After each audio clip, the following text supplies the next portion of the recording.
Dixo Daily presenta.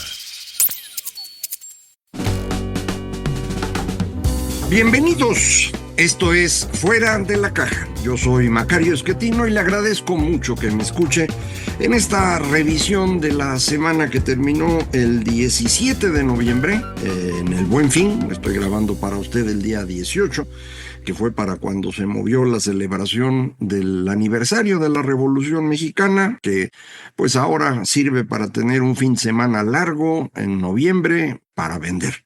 Es el Buen Fin. Espero que usted haya aprovechado alguna oferta, que es lo que normalmente se hace en estos días. Una semana en la cual creo que quedó absolutamente claro que la presidenta no tiene control del Congreso. No logró poner a su candidata como la responsable de la Comisión Nacional de Derechos Humanos. Le volvieron a poner a la misma piedra la hija de Rosario Ibarra de Piedra, que durante muchos años se convirtió en una especie de símbolo, una persona bastante menos recomendable de lo que todo el mundo cree, pero bueno, ella estuvo supuestamente luchando por los desaparecidos y cosas por el estilo. Su hija estuvo como responsable de esta Comisión de Derechos Humanos durante el gobierno pasado y fue, no diría yo que un fracaso, es un crimen, es una tragedia. No cumplió para nada con el papel de la comisión. Por el contrario, abandonó a las víctimas de todo tipo de abusos que sufren de parte del Estado. Para eso son los derechos humanos, para defenderse del Estado. No había ninguna razón para que repitiera, la incluyeron en el análisis los señores y señoras del Senado y quedó en el lugar número 15 de 15. Y sin embargo la eligieron a ella. ¿Por qué? Pues porque eso fue lo que les ordenó su jefe, que insisto, no es la señora Sheinbaum, es el señor López, que no sabemos dónde está. Unos dicen que en su casa de Tlalpan, otros dicen que sí se fue a su rancho, y habrá algunos también que suponen que se mantiene en Palacio. Si no está físicamente en Palacio, pues sí tiene el control de lo que ocurre en el Congreso, y con eso pues le está amargando la vida a la señora Sheinbaum, la cual pues no parece que reclame. Ahí está. Fue ahora a Brasil a la reunión del G20, no viajó a Perú, en donde se llevó a cabo los 2 días anteriores la reunión de APEC. México también está ahí, debería estar, pero pues no sé si por el conflicto que traemos con Perú desde que el anterior presidente se peleó con la presidenta de ese país, recuerda usted, en defensa del señor Castillo, un presidente de Perú muy peculiar, el cual pues está siendo procesado por la justicia de su país, pero pues aquí decidimos que lo íbamos a defender, nos peleamos con Perú. No sé si se rompieron relaciones de manera total, pero al menos cerramos la embajada y demás. Entonces probablemente por eso no fue la señora Sheinbaum a Perú. Sí, fue a Brasil, ya está allá, y viajó en vuelo comercial. Ya ve usted estos ridículos que se hacen para tratar de convencer a la gente de que ellos son iguales a los demás. Pues no, no lo son. El presidente de la República es una persona que tiene una gran cantidad de cosas que hacer y debe tener todas las facilidades para ello. Por eso tienen avión todos los presidentes. Es una vacilada esto de tomar un vuelo comercial, poniendo en riesgo a quienes estaban en ese vuelo, poniéndose en riesgo la misma presidenta. Entonces es una tontería, pero pues así son estos populistas. Fue para allá y en Brasil anda promoviendo Sembrando Vida, este programa que López promovía en Centroamérica, un programa muy negativo que lo que ha generado es deforestación. Si usted le regala dinero a las personas para que a cambio siembren, pues está muy fácil, tiran lo que hay y siembran. Usted les da el dinero, vuelven a tirar lo que hay y vuelven a sembrar. Y así se la van llevando. Y como lo que se puede sembrar muchas veces son cosas sencillitas, pues se pierde una gran cantidad de masa por estas tonterías, pero bueno, son lo que ellos están promoviendo. Entonces, Sheinbaum no parece tener, insisto, control del Congreso, no parece tener una idea estratégica con respecto al resto del mundo. El resto del mundo sí tiene una idea estratégica con respecto a México, en particular en Estados Unidos. El señor Trump continúa con su idea de expulsar a los migrantes ilegales los que él considera ilegales, incluyendo a los que entraron en el último gobierno, el gobierno de Biden, que amplió las facilidades, por ejemplo, para conseguir asilo, y pues muchas personas aprovecharon eso. En particular, creo que hay muchísimos venezolanos, cerca de 500,000, no es poca cosa, y Trump quiere expulsarlos a todos ellos. Ya anunció el día de hoy, lunes, no corresponde a la semana pasada, pero igual, ya anunció que va a declarar emergencia nacional para poder movilizar a los militares y con eso poder expulsar a los migrantes. No sé si esto efectivamente ocurra o no, pero pues ya son muchos avisos, y si no lo puede hacer con los militares, a lo mejor lo hace con la Guardia Nacional, que ya sí tienen. El asunto es que creo que los va a expulsar hacia México, aprovechando que desde su primer periodo como presidente logró que México se convirtiera en un tercer país seguro, sino de derechos y de hecho. Y entonces nos los va a querer mandar. Y la presión que vamos a sufrir, en particular en las ciudades fronterizas, con estos cientos de miles, si no es que millones de personas, pues va a estar bien complicado de administrar. Y yo supondría que habría que estar trabajando en ello. Dudo mucho que Juan Ramón de la Fuente haga algo, pero pues es al que le tocaría, ¿no? Ojalá y se les ocurra alguna cosa para ir negociando, conseguir apoyo internacional. Es difícil conseguir apoyo internacional cuando México abandonó todo tipo de foros, incluso en este fin de semana, como le digo, en vez de presentarse en los dos eventos, nomás va a uno, en donde está su amigo Lula, que por cierto se está peleando ahora más feo con el señor Trump. Entonces, pues estamos poniendo en peligro a México, lo estamos haciendo más vulnerable frente a un señor que ya sabemos no es una buena persona. Donald Trump es mala gente y pues ofreció ciertas cosas que va a cumplir, en parte porque cree en ellas y en parte porque pues por eso votaron, él supone.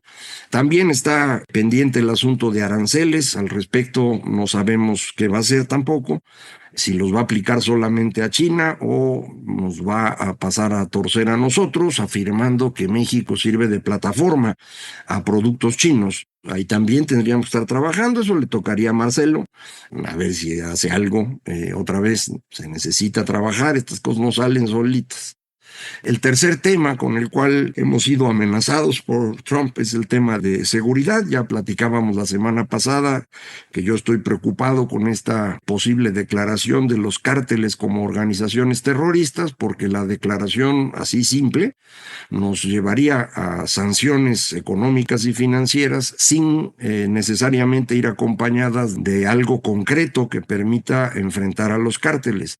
Muchas personas se emocionan con la idea porque piensan que vendrían los militares estadounidenses o no sé, grupos de acción a acabar con todos los narcotraficantes. Pues eso pasa en las películas, en la vida real no sé exactamente qué ocurriría. Sí podrían, al amparo de esa declaración de organizaciones terroristas, hacer acciones quirúrgicas, digamos, en donde pues tengan ubicados a algunos líderes de los cárteles. Sin embargo, acuérdese usted, destruir a los líderes de los cárteles lo que provoca es una dispersión de los grupos que se vuelven pues menos fuertes en términos estratégicos, pero mucho más crueles y más violentos en términos locales. El proceso que se siguió en los tiempos de Calderón efectivamente fue acabando con los líderes de los cárteles y a la hora que esto bajaba a, insisto, niveles de violencia distintos, debían haber sido enfrentados por policía local. Se fue desarrollando policía local en algunas partes, la Policía Federal era parte del proceso para ese control. Durante el gobierno de Peña Nieto se abandonó esto y pues tuvimos el repunte que usted recuerda en la segunda mitad de su gobierno. En el gobierno de López Obrador, con abrazos no balazos, lo que tuvimos fue pues una especie de meseta que sin embargo parece haber crecido. Digo la especie de meseta porque acuérdese que empezaron a medir de manera muy diferente las cosas y tuvimos un incremento brutal de desaparecidos que muy probablemente son también víctimas mortales y esto llevaría pues a cifras mucho mayores de las que se publicaron. Vamos a ver si algún día podemos hacer las cuentas razonablemente de eso. Esta semana se presentó el presupuesto para 2025, un presupuesto muy importante porque pues, es el primero del nuevo gobierno, pero sobre todo porque traemos mucha presión. Para que no hubiera duda de la presión, pocas horas antes de que se presentara el presupuesto, la calificadora Moody's nos colocó en perspectiva negativa. No bajó la calificación, nomás dijo que ya mero la baja. ¿Por qué podría bajarla? Pues porque afirmó ahí, pues hay muchos cambios institucionales que no son propicios para el crecimiento económico, y sin crecimiento económico es muy difícil reducir el déficit en el que ya nos metimos. Pues obviamente la presidenta se quejó, reclamó y que Moody's y no sé qué. Ese no es su papel, no tiene por qué estar haciendo eso. Podría dejar que lo haga Hacienda si acaso, pero otra vez son las técnicas de los populistas estar confundiendo todo el tiempo al público. El presupuesto que presentó Hacienda habían anunciado que iban a reducir el déficit de 6 a 3,5% del PIB. No llegaron a 3,5, dicen que 3,9. Y uno diría, bueno, no está tan mal, ¿no?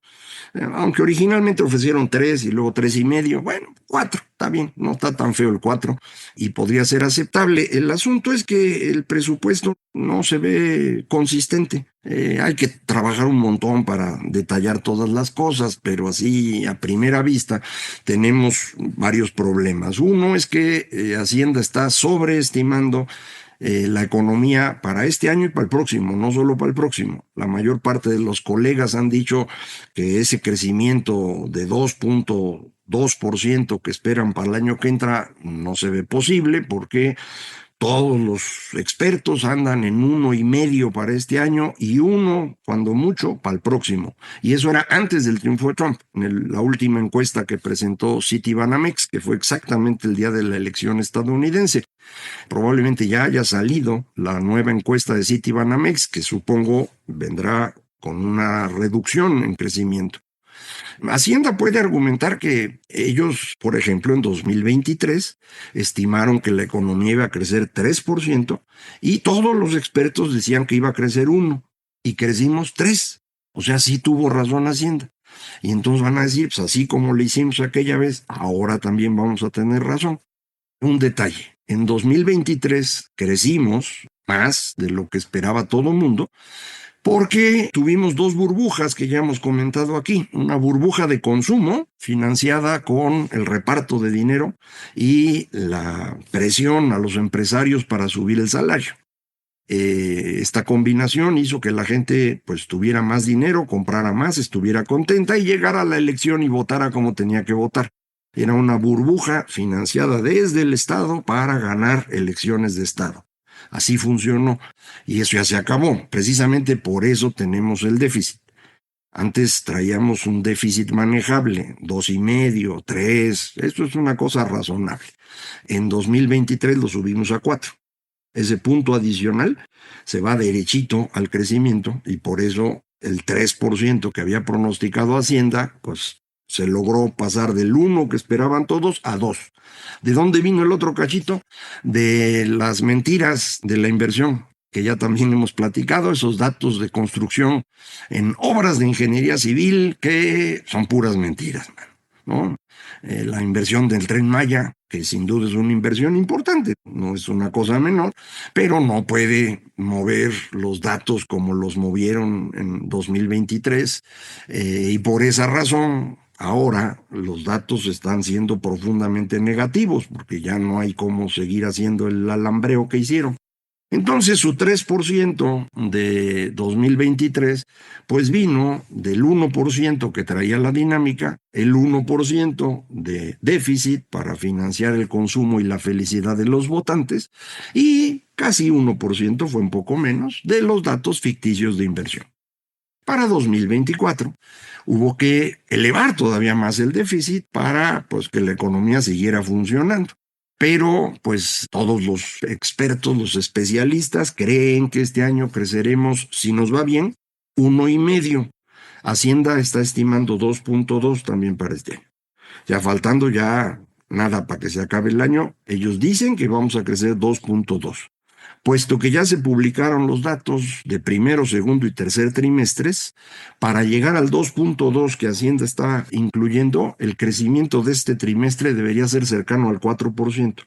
Eso no está ocurriendo. Entonces, pues ya ahí el dato está mal, y si a eso le pones otro poquito de mal para el año que entra, pues estás fingiendo un tamaño de economía grande, frente al cual el déficit pues se ve más chiquito, y es lo que querían hacer. Un amigo que se dedica a esto, a primera vista, dijo, este 3.9 no sale, pienso que estaremos en 4.5. Vi un documento de Moody's que se publicó después de la entrega del presupuesto y ellos también estiman 4.5. De hecho, si uno corrige las estimaciones del crecimiento de la economía a como las tiene el promedio de los especialistas, efectivamente llegamos a 4.5 de déficit. No 3.9, sino 4.5. Entonces, querían bajarla de 6 a 3, una reducción de 3 puntos, y nos están dando una reducción de la mitad de ese tamaño. Pero además lo están haciendo con medidas que no son convincentes. Por un lado, parecería que tendríamos un crecimiento de ingresos petroleros, a pesar de que Hacienda está estimando un precio del petróleo para 2025 más bajo que el de este año, y una plataforma de producción de petróleo prácticamente igual.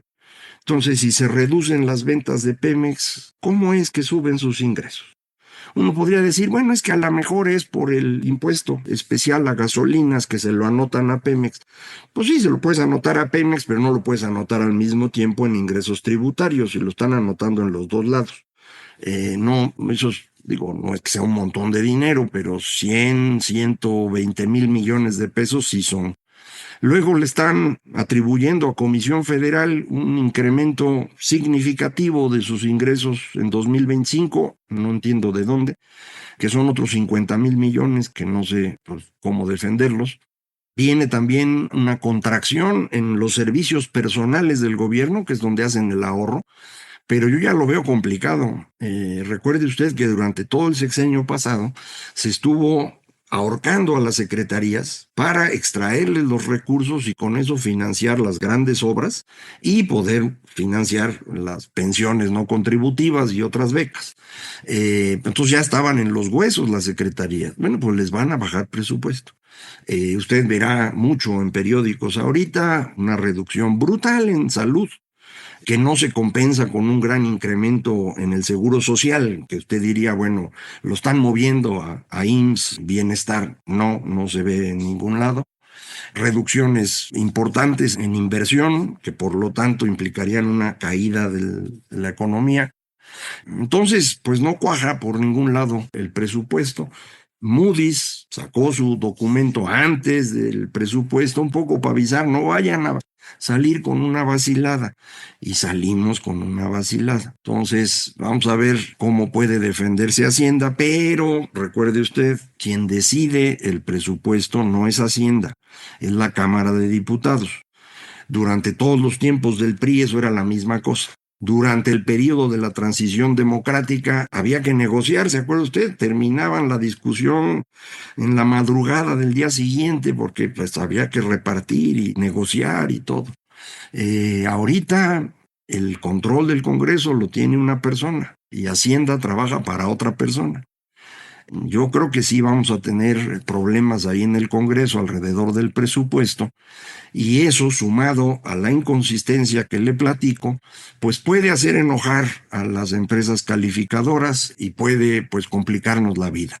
Como puede ver, los escenarios no mejoran, no habría razón para ello. Hasta que no se pongan a trabajar en el gobierno no podemos esperar nada muy diferente.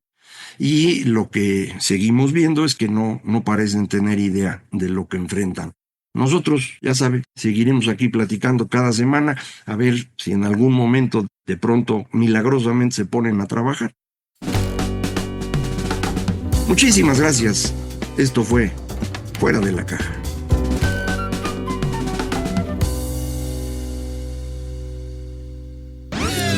Una producción de Dixo.